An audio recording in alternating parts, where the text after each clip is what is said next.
Hey there, everybody. My name is Magnusword2, and today I actually wanted to talk to you about something that's going on with Mixer. So today is June the 22nd. It is currently 3 p.m., and as it is, Mixer looks quite on the path to just completely dying. And there are a lot of things that have led to this. Like, some people will say to you it's this specific tweet that's come up, the one where basically a guy, a man refers to a high-ranking Mixer employee referring to the partners as slaves and their content to do what they want with. That is the final nail in the hatchet. That's the one that's pushed it over the edge. But there's actually been a fair few things that have been really riling up people about Mixer over the last month or so. And it all stems from one event. And if you've paid attention to Mixer at all, you probably know what that is. And it was the first thing that really showcased how Mixer had changed. And that event isn't hiring Ninja. No, that was definitely on the list. But the first thing was simple. There used to be a system where you would be partners would get money from Sparks, like Mixer's free currency. If they're encouraging engagement and got a lot of engagement, they would get an actual cash bonus. And that was really good, and it was around for about 3 months. And when it went away, everyone was like, oh, well, it wasn't actually going to be forever.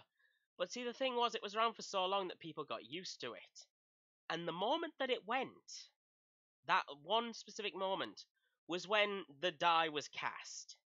Because it became clear that Mixer, who is part of Microsoft, they're not going to be short of funds or investments, uh, they took it away because they were tired of giving free money to partners.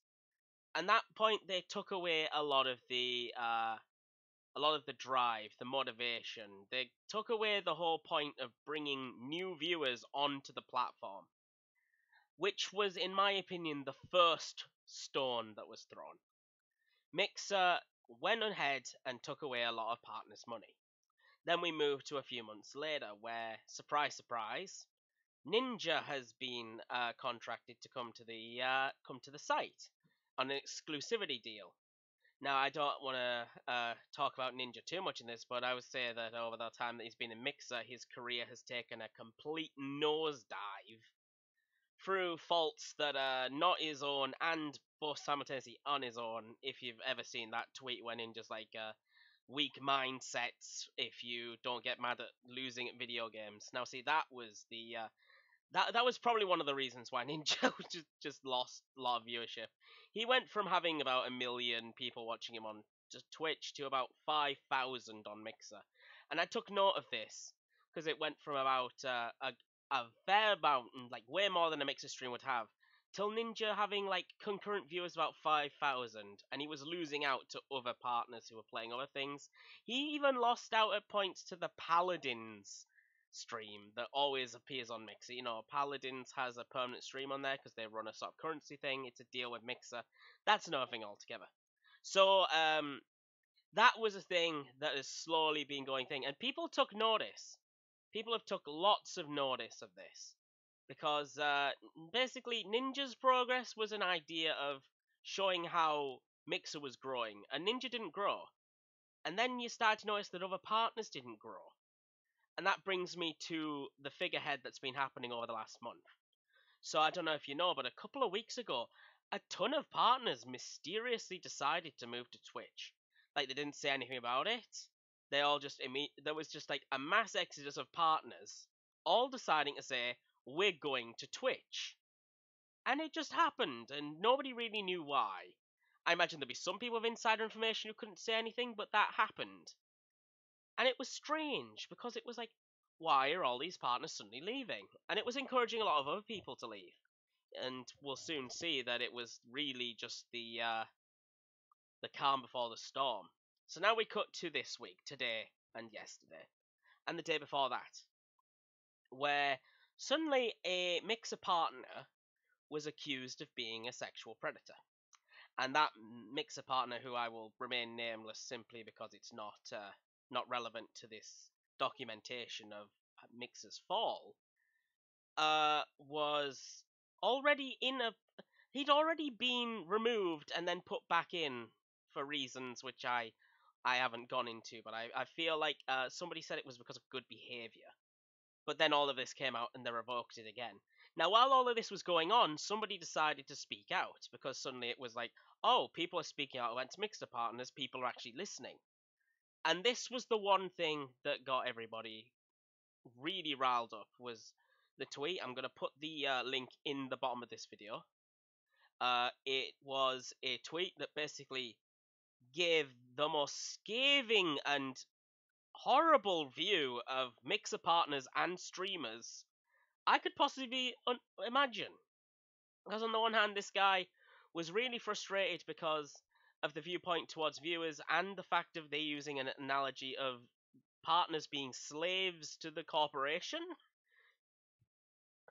Like, it specifically stated they own their content, they own their streams, they own their personas, and it was like, huh?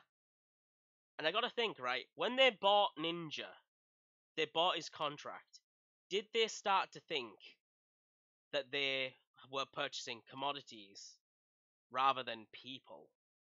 At which point, they started to actually think they were slaves, which is ridiculous when you think about it. I mean, if the Royal Albert Hall was to hire Michael McIntyre, they wouldn't own Michael McIntyre. They wouldn't like start whipping him saying "Be funny, man, yeah."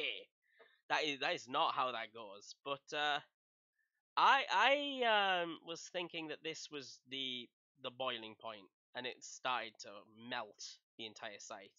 Like, so if we go onto the site here, we can see that. Hang on. These numbers, these are typical Fortnite numbers, but the numbers have all gone down in all categories. Like at this time of day, we would have at least two or four things with 5,000, but they've gone down. 2,000, that's okay. But while the numbers may seem okay for Mixer, the amount of people streaming has suddenly gone down.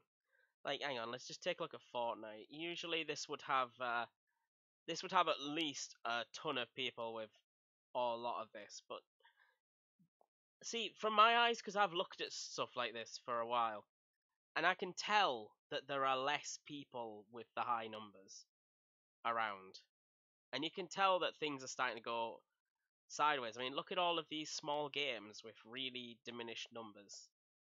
Like, the Sword and Shield DLC came out like a few days ago, and that's 74. You'd think you'd get about 200 on that for at least a week after, but it's already gone down.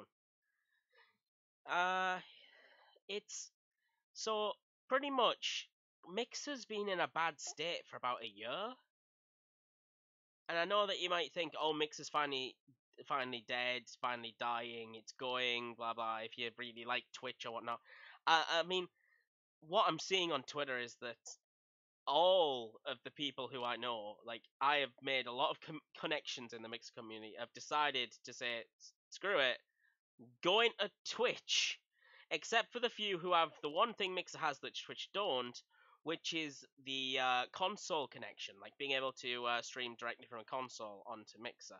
Now, while PS4 does have that for Twitch, I don't think Xbox lets you do it to Twitch. I'm not sure. They might do, but if they do, then it won't be as good because Xbox is going to sabotage that stuff. Like it's not going to give you as good of a way to do it because they want their own thing to succeed. But jeez, I can't even think of what's going on here. Like Mixer has shot themselves in the foot, and they could be dying. They may not be dying. What we can only assume is that Mixer has very little way out because of all of this that's gone on. They have upset their partners, they've upset their own streamers. And if you don't have streamers, you don't have content. If you don't have content, you can't keep people's attention. And like the moment that Fortnite goes out of fashion and the next fad starts, and I'd say that Fortnite's only got like a couple of years left until the next fad starts. Like it's always about a period of 7 or 8 years before the next next thing. And Fortnite's been on top for about 5 years now. Given it by the usual trends, 2 or 3 years. So with that in mind, we gotta think, what else is left for Mixer? I mean, as soon as that goes and that goes, they've got nothing left. I mean, their rules policy is so strict that they have such a hard time bringing people in. And their rule policy was a positive thing because it allowed for a difference from Twitch. Like, you wouldn't find streamers on Mixer who would treat viewers as harshly as some do on Twitch.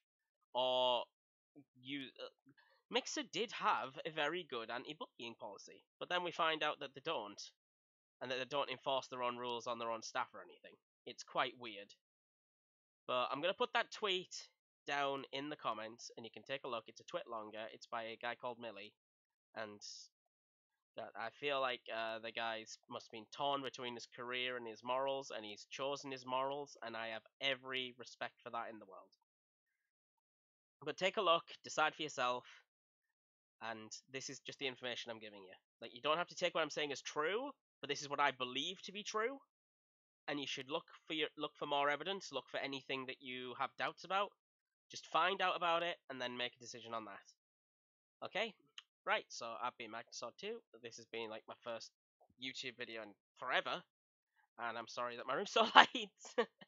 Anyway, thank you, and I'll catch you later. Bye bye.